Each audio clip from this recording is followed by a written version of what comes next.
Hello भाई, मैं हूं अंकित। आज हम कंपैरिजन करने वाले हैं टीवीएस की न्यू रेडर 125 और बजाज की पल्सर NS 125 में। दोनों ही बाइक 125 सीसी इंजन के साथ आती है और दोनों ही बाइक्स का डिजाइन बिल्कुल ही स्पोर्टियर बनाया गया है। लेकिन रेडर से पल्सर NS 125 लगभग 12 से 3,000 रुपए महंगा आता है। तो सबसे पहले कंपेयर कर लेते हैं इन दोनों बाइक्स का वेरिएंट और कलर ऑप्शंस। तो रेडर 125 में आपको दो वेरिएंट्स मिल जाते हैं लगभग 4 कलर ऑप्शन के साथ, और वहीं NS 125 में आपको एक ही वेरिएंट्स मिलता है 4 कलर ऑप्शन के साथ। यहाँ पे आप देख सकते हैं दोनों ही बाइक्स में आपको 4 कलर ऑप्शन मिल जाते हैं। लेकिन रेडर 125 में आपको ड्रम और डिस्क दोनों का ऑप्शन मिल जाता है वेरिएंट वाइज।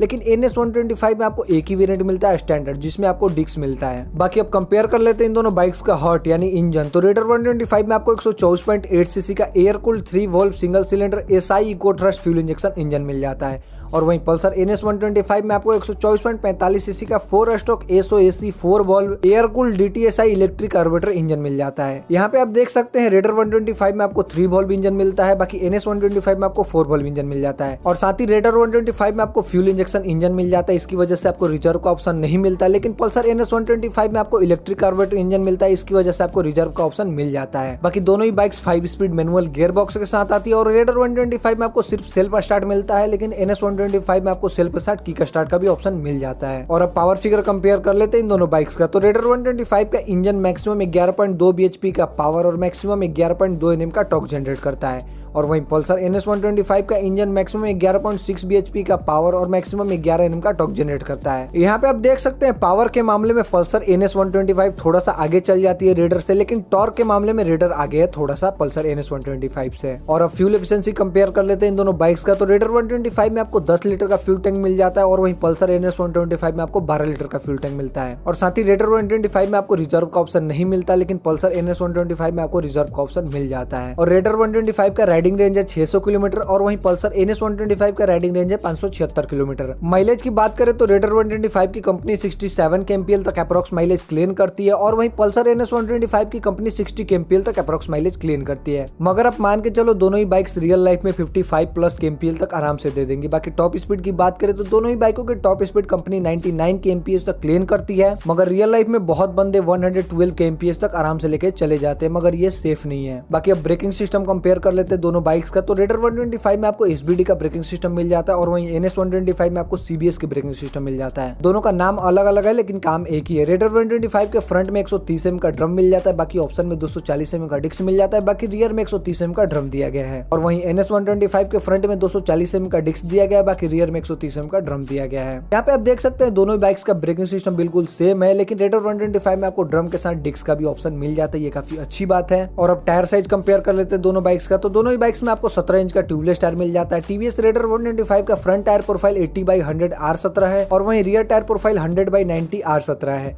और वहीं पल्सर NS 125 का फ्रंट टायर प्रोफाइल 80/100 R17 है, और वहीं रियर वाला 100/90 R17 है। मतलब दोनों ही बाइकों में आपको फ्रंट और रियर टायर प्रोफाइल बिल्कुल सेम मिलता है। और अब सस्पेंशन कंपेयर कर लेते हैं दोनों बाइकों का। तो दोनों ही बाइक के फ्रंट में टेलीस्कोपिक सस्पेंशन दिया गया है, बाकी रियर में मोनोशॉक सस्पेंशन दिया गया है। लेकिन रेडर 125 का रियर वाला सस्पेंशन आपको 5 स्टेप एडजस्टेबल मिल जाता है, लेकिन NS 125 में आपको एडजस्टेबल नहीं मिलता। और अब डायमेंशन कंपेयर कर लेते हैं दोनों बाइकों का। तो रेडर 125 का टोटली कर्व वेट 123 kg, और वहीं NS 125 का टोटली कर्व वेट 144 kg। और वहीं रेडर 125 का ओवरऑल लेंथ है 2070 mm, और NS 125 का ओवरऑल लेंथ है 2012 mm। ओवरऑल विड्थ की बात करें तो 785 mm चौड़ाई है रेडर 125 का, और 810 mm चौड़ाई है NS 125 का। ओवरऑल हाइट की बात करें तो रेडर 125 का 1028 mm हाइट है, और 1078 mm हाइट है NS 125 का। और रेडर 125 में आपको व्हील बेस मिलता है 1326 mm, और 1353 mm व्हील बेस मिलता है आपको NS 125 में। और वहीं रेडर 125 में आपको ग्राउंड क्लियरेंस मिलता है 180 mm का, और वहीं NS 125 में आपको ग्राउंड क्लियरेंस मिलता है 169 mm का। बाकी सीट हाइट की बात करें तो रेडर 125 का सीट हाइट है 780 mm, और वहीं NS 125 का सीट हाइट है 805 mm। यहाँ पे आप इन दोनों बाइक्स का डायमेंशन देख सकते हैं, और फीचर्स कंपेयर कर लेते हैं इन दोनों बाइक्स का। तो रेडर 125 में आपको फुल्ली LED हेडलाइट सेटअप मिल जाता है, जिसमें LED DRL भी दिया गया, और टेल लाइट भी आपको LED मिलता है, लेकिन इंडिकेटर आपको हेलोजन मिलता है। और वहीं पल्सर NS 125 में आपको फुल्ली हेलोजन हेडलैम्प मिल जाता है, जिसमें DRL के नाम पे पायलट लैंप मिल जाता है जो कि हेलोजन ही है। बाकी LED टेल लाइट मिल जाता है, और इंडिकेटर भी आपको हेलोजन ही मिलता है। यहाँ पे आप देख सकते हैं लाइटिंग के मामले में रेडर 125 आगे चली जाती है NS से। बाकी रेडर 125 में आपको 5 इंच का फुल्ली डिजिटल मीटर कंसोल मिल जाता है, जिसमें आपको भर भर के फीचर्स मिल जाता है। RPM, speed, odometer, trip meter, time, service reminder, gear position, fuel gauge, modes, low fuel indicator, helmet reminder और कुछ इंडिकेटर भी दिए गए हैं। बाकी इसके अलावा ब्लूटूथ कनेक्टिविटी भी मिल मिल जाता है, टर्न बाय टर्न नेविगेशन भी मिल जाता है। बाकी NS125 में आपको सेमी डिजिटल मीटर कंसोल मिल जाता है जिसमें आपको बेसिक फीचर्स मिलता है, RPM, speed, odometer, trip meter, time, side stand और कुछ लेफ्ट साइड में इंडिकेटर भी दिए गए। बाकी इसमें आपको ब्लूटूथ वगैरह देखने को नहीं मिलता।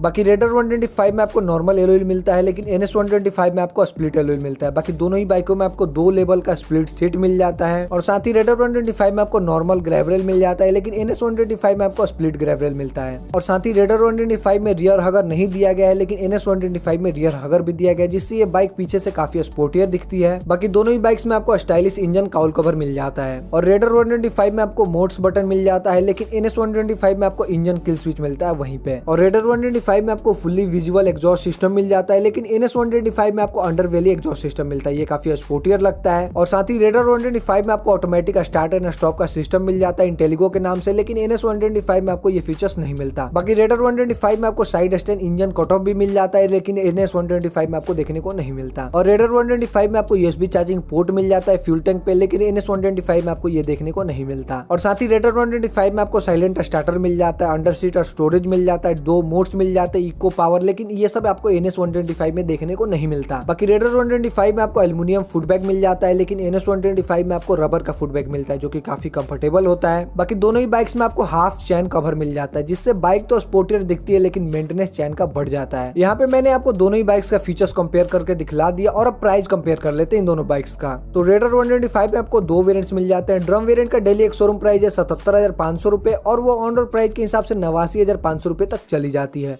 और वहीं डिक्स वेरिएंट का डेली एक शोरूम प्राइस है 85,469 रुपए और वो ऑन रोड प्राइस के हिसाब से 97,870 रुपए तक चली जाती है। और वहीं पल्सर NS125 में आपको एक ही वेरिएंट मिलता है स्टैंडर्ड के नाम से, उसका डेली एक शोरूम प्राइस है 98,234 रुपए और वो ऑन रोड प्राइस के हिसाब से 1,13,200 रुपए तक चली जाती है। यहाँ पे आप देख सकते हैं रेडर 125 से पल्सर NS125 लगभग 12 से 13,000 रुपए महंगा है। और अब बात कर लेते हैं इन दोनों बाइक्स के मेंटेनेंस और रिसेल वैल्यू की। तो दोनों ही बाइक का मेंटेनेंस और रिसेल वैल्यू बिल्कुल सेम है। तो यही था इन दोनों बाइक्स का फुल डिटेल कंपैरिजन। इन दोनों बाइक्स में से आपको कौन सा बाइक पसंद है मुझे कमेंट करके जरूर बताना। अगर आपको ये वीडियो थोड़ा सा भी अच्छा लगा चैनल सब्सक्राइब कर देना। बाकी वीडियो देखने के लिए आपका धन्यवाद। Thank you so much.